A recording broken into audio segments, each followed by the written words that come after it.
Bersih-bersih. Aduh, saya juga pengen tuh, Pak. Banyak Iya, kotornya, Pak, jujur aja, Pak. Iya kan, Pak ya? ya kan? Ya, karena kalau balik lagi kita ke GDP gitu Mhm. ya. Gimana pertumbuhan Indonesia bisa meningkat kalau investasi tidak banyak di Tidak banyak, Indonesia? ya. Mhm. Kalau investasi tidak banyak di Indonesia, maka pengangguran akan meningkat. Kalau pengangguran meningkat, konsumsi akan turun, daya beli akan turun. Kemana-mana ya, Pak, efeknya? Ya itulah kalau kita berbicara masalah GDP 8%, Mhm. fundamentalnya harus dibenahi gitu ya. Bukan Hmm. bukan cuma tambal suram, oh yang ini diberesin. Enggak, ini harus semuanya diberesin. Harus Dan itu semuanya. menurut saya Nggak betul, dan menurut boleh saya itu setengah-setengah begitu ya? menurut saya seperti itu. Dan beliau membutuhkan menteri yang sangat banyak, buat saya enggak tidak menjadi masalah asalkan semuanya beres gitu. Jangan Hmm. tambah banyak, akhirnya birokrasi tambah rumit. Nah itu kan tambah Iya. merepotkan rakyat ya. Kalau statement beliau sih bagus ya, Pak ya. Banyak pihak juga memuji. Cuma belum linear dengan orang-orang menteri-menterinya tuh. Belum sepenuhnya orang-orang yang tepat menurut sejumlah pihak ya. Ya kalau kita berbicara masalah suka dan tidak suka itu kan relatif ya kalau menurut saya. Hmm. Kalau sebaiknya kita melihat hasilnya saja sih. Hasilnya saja Karena ya. iya, Heeh. karena prosesnya biarkanlah beliau-beliau yang ahli itu bisa mengatasi semua masalah Mhm. dan menjalankan apa yang menjadi tanggung jawabnya. Nah, kalau kita sebagai rakyat kan kita cuma bisa melihat, mengawasi, Mhm. dan melihat apakah targetnya ini tercapai. Hmm. Contoh, targetnya 8% gitu ya. Ya. Tetapi tingkat korupsi indeksnya naik terus. Nah, ini kan nggak mungkin tercapai. Kan gampang sebenarnya ya. Hmm. Hmm. Hmm. Kepingin 8% tapi tingkat penganggurannya banyak Si karena tinggi. investasi nggak masuk. Nah, itu kan gampang indikatornya sebenarnya. Kita tinggal lihat aja targetnya ini terpenuhi nggak. Karena pembantu presiden itu setidaknya mempunyai suatu target-target yang harus beliau-beliau penuhi. Ya kalau nggak bisa memenuhi ya wajar kalau dalam 100 hari misalnya diresapel. Ya Ganti Pak ya. menurut saya. Iya menurut saya Harus seperti tegas ya itu. Pak. Tangan besi dibutuhkan di Tangan situ gitu. besi. Bukan ya bukan Ya, tangan besi kepada masyarakat. iya, iya betul. Jangan sampai ya masyarakat kena korban. Baik, saya Betul. bacakan komentar ya Pak ya dari pendengar Ya. kami. Ada Pak Sony di Kota Bandung. Pak narasumber katanya langkah apa yang harus dilakukan oleh pemerintah agar pergerakan ekonomi kelas menengah bawah itu kuat Pak katanya. Karena sejak Covid pergerakan ekonomi di bawah masih melemah. Ini juga saya dengar nih Pak Reza. Teman-teman saya, sekeliling saya bilang ya, kok sepi banget sekarang daya belinya nurun Pak. Gimana Pak? Baik Pak Tony, selamat pagi. Kalau kita berbicara masalah pertumbuhan ekonomi bukan hanya di Indonesia, di semua negara pun sama gitu ya. Kalau kita mau lihat di China, dia punya masalah dengan properti. Kita lihat di Kanada, kita lihat di Uni Eropa, itu negara di kawasan Uni Eropa itu cenderung akan terjadi resesi global untuk kedepannya itu Hmm. diawali dari Uni Eropa kalau menurut saya. Karena pertumbuhannya tidak baik-baik saja. Begitu juga dengan Indonesia. Jadi Indonesia sebenarnya nggak sendiri. Nah, Hmm. permasalahannya itu di mana sih sebenarnya? Yeah. Ini permasalahannya adalah pada saat COVID itu likuiditas masalah keuangan di seluruh dunia itu kan meningkat. Karena likuiditasnya meningkat, otomatis angka inflasi itu tinggi sekali dan termasuk di Indonesia. Hmm. Nah, permasalahan untuk menurunkan angka inflasi itu dari beberapa langkah, itu obat yang paling benar adalah naikkan suku bunga. Itu sebabnya akhirnya supaya angka inflasi tidak naik, suku bunga di seluruh dunia naik termasuk di Indonesia.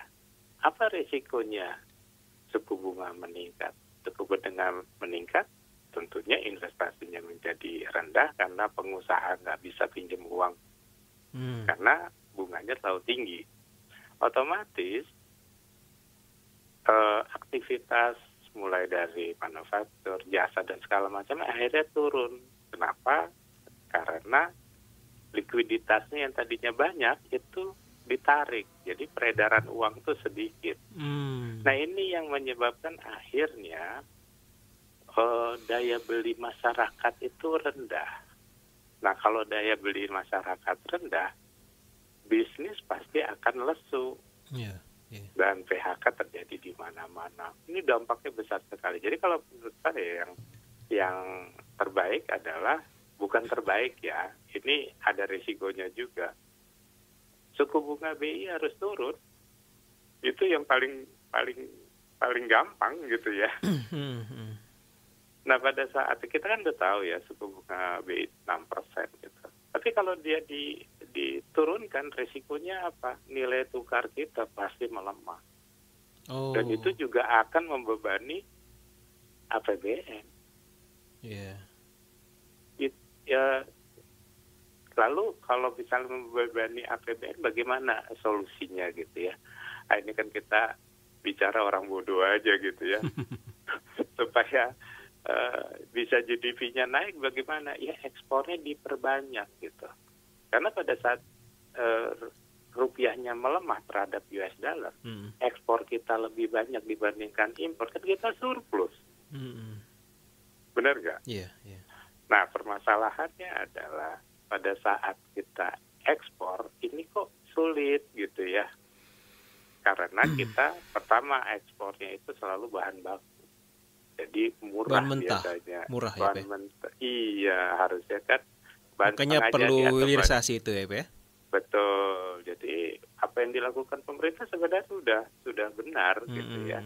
Dan yang kedua, balik lagi masalah perizinan. Jangan sampai kita mau ekspor mangga, kita udah tahu ya, Amerika atau negara lain itu katakanlah dia ekspor apel, itu sampai di supermarket itu apelnya dari Amerika itu masih bagus, betul nggak? Nah, jangan sampai Indonesia mau ekspor mangga ke luar negeri, itu mangganya udah busuk tapi suratnya belum keluar, itu kan repot lagi kita ya. Mangganya udah busuk, suratnya belum beres. Betul. Sementara Amerika Serikat yang mulai dari dipetik di sana sampai di supermarket Indonesia, masih segar, sampai di kulkas kita masih segar. Ini kan ada yang salah gitu. Pasti, loh. Pak. Iya, iya. Karena produksi Indonesia banyak banget sih, mulai dari pertanian, pertambangan, perkebunan, semuanya itu komplit. Tapi kita nggak bisa ekspor, kenapa? Birokrasinya ribet gitu. Menurut saya. Semuanya sibuk nyari buat ke rumah, Pak. Iya, harus jujur ya, Pak ya. Harus jujur gitu. Iya, yang penting kepala negara sekarang menurut saya ya harus mulai tangan besi terhadap birokrasi dan regulasi, itu aja. Itu yang saya menaruh harapan yang sangat tinggi. Iya, kita harus dukung ya, Pak ya.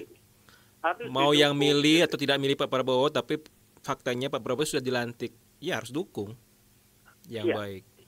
Betul, harus didukung dan harus perlu diawasi, diberikan kalau melenceng informasi. Diingatkan ya, Pak. Oh iya, karena jangan salah juga didukung terus, Pak. Suka begitu, Pak.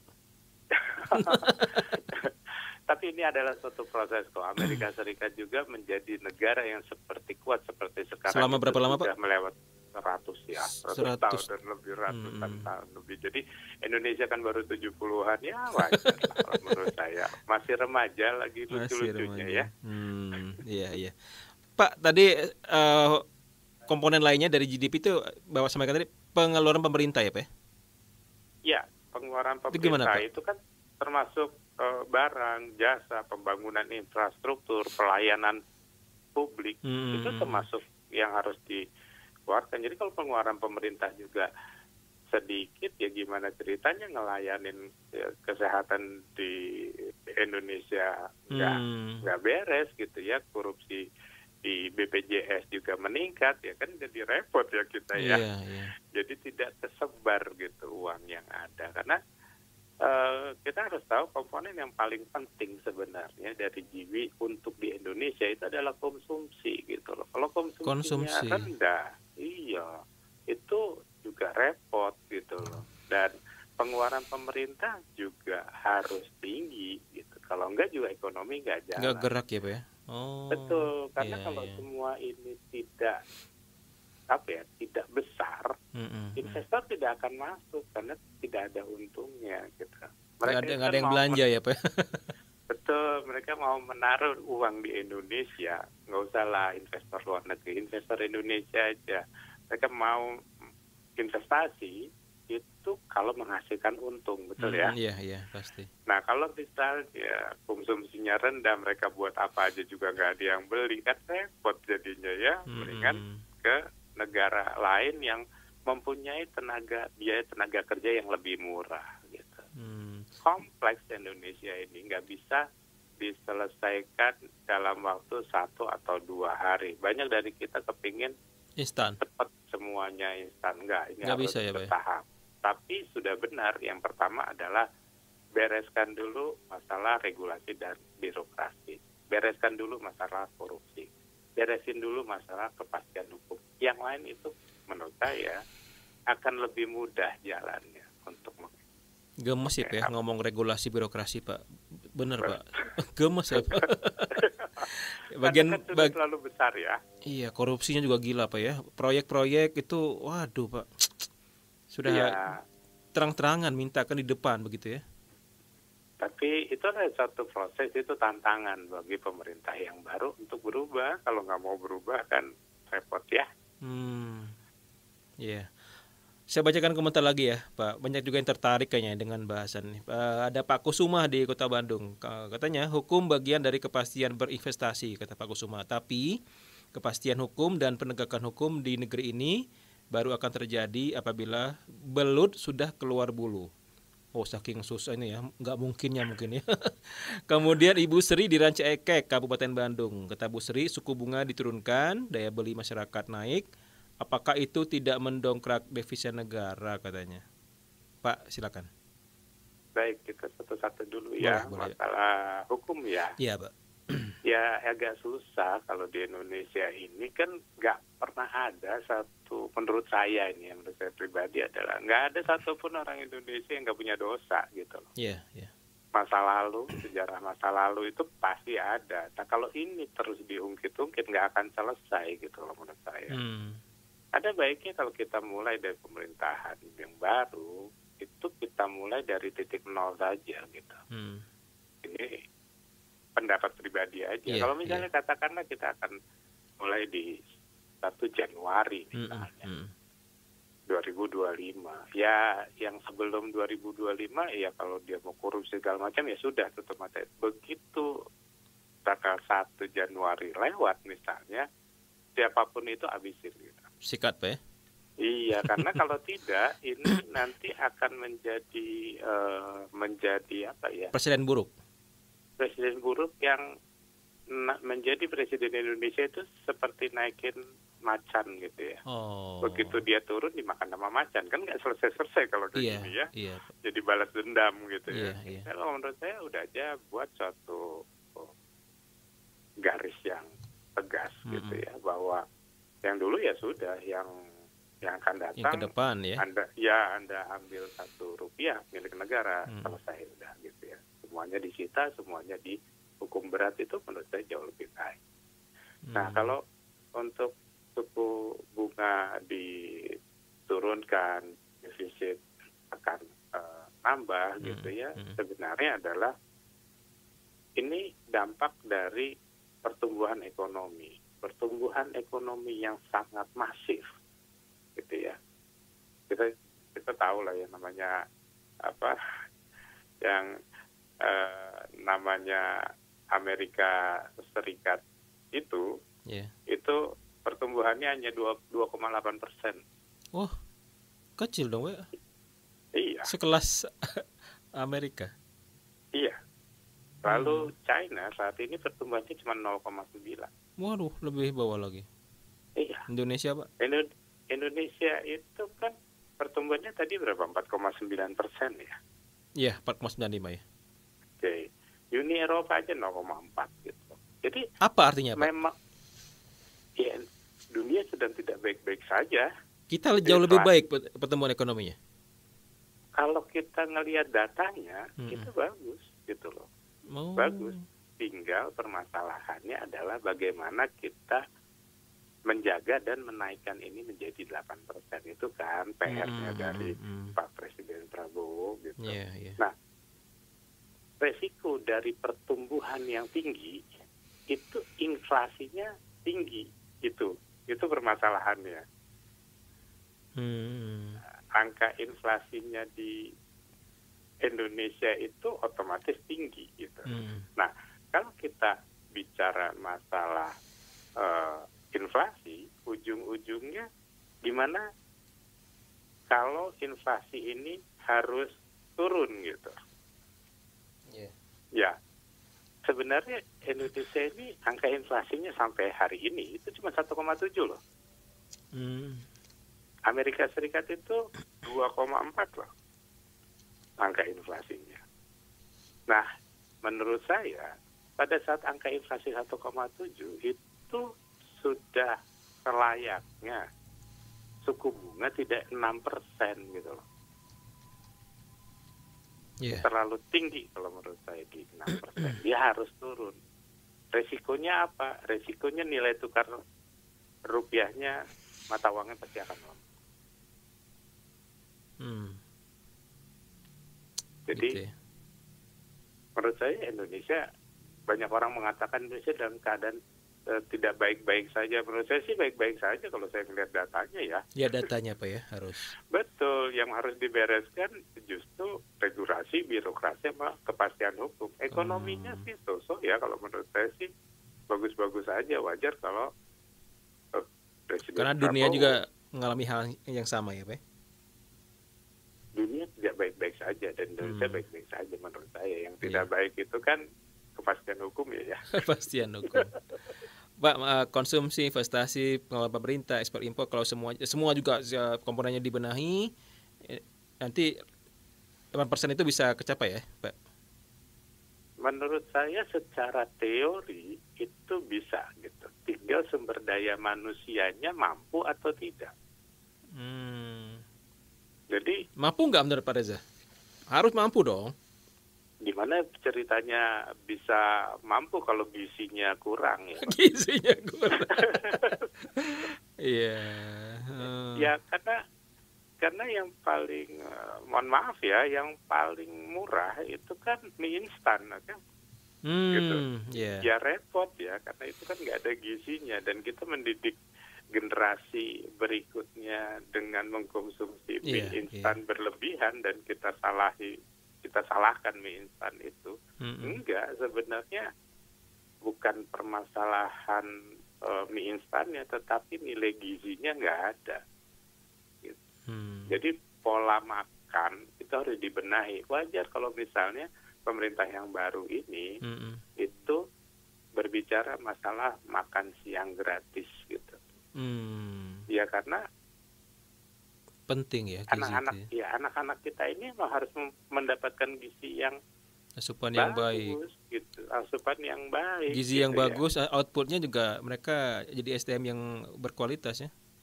Iya, kan kita udah, mungkin Kak Niko juga tahu ya bagaimana di perusahaan kakak sulitnya untuk mendidik generasi Gen Z itu Gen Z, susah banget ya. Iya. Ya itu salah satunya gitu ya. Karena mungkin ya gizinya juga kurang baik sehingga nge-fight-nya juga nggak bagus ya. Gimana kita bisa membangun negara ini kalau kita mempunyai generasi yang kurang baik? Dimulai dengan makan siang gratis, dimulai dengan edukasi yang baik. Mudah-mudahan Indonesia ke depannya akan jauh lebih baik menurut saya. Makan siang gratisnya menunya jangan Indomie lagi, Pak. Mie instan maksudnya. Jangan Indomie. Sorry Indomie ya, sebut mereknya. Mie instan itu nggak salah karena itu dia sebenarnya karbohidrat. Yang penting adalah komposisinya dipenuhi gitu lah. 4 sehat 5 sempurnanya itu diberesin gitu loh. Kan pakai sayur, pakai telur, Pak. Kan jadi tambah gizi, Pak. Enggak ya. Iya. Kalau ada pakai mie instan, lalu ada sayurnya, lalu ada dikasih telur juga, dikasih daging juga, lalu minumnya juga susu, So kalau menurut saya itu bagus, tapi kalau dibilang itu menjadi mahal, ya kan bisa diganti sama tempe tahu Oh ya, iya, iya. bisa diganti dengan ikan. Betul, Gitu ya. setuju Pak Reza. Jadi itu pola makan dibenahi, lalu setelah itu pendidikan diberesin, insya Allah sih Indonesia baik-baik saja menurut saya. Iya. Saya setuju banget dengan Pak Reza nih Pak. Baik kalau gitu. Pak Reza, terima kasih banyak ya untuk sharing pagi ini ya. Sama-sama Pak Niko, terima kasih banyak. Iya. Selamat pagi. Assalamualaikum. Waalaikumsalam warahmatullahi wabarakatuh. Demikian pendengar, pembahasan kami bersama pengamat ekonomi Imperium Strategi Reza Aswin. Terima kasih Pak Sony, Pak Kusuma, Bu Sri, dan juga pendengar lainnya sudah ikut bergabung. El Shinta Bandung News and Talk.